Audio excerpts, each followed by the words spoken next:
Anyway, 60 days naman yan eh. Maiksi lang yung panahon na yan, 60 days. Ano pang, ang dami lang kiyaw-kiyaw kasi. Karamihan nagre-reklamo, hindi naman din tiga Mindanao.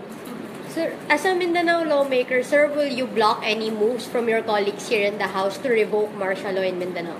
Wala namang ganun. Halos majority ng mga Mindanao congressmen nagpirma na nga ng supporting the declaration of martial law.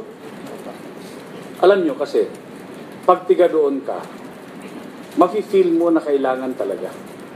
At tama yung ginawa ng presidente. Pagka hindi ka naman tiga roon, tiga rito ka o kung tiga saan ka, medyo tumahimik ka na lang muna.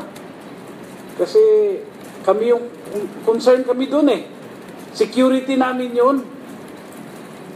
Alam nyo, hindi natin pwedeng ipikit yung mga mata natin. Hindi lamang dito sa Mindanao yan, kundi pati sa buong mundo na yan, yung acts of terrorism.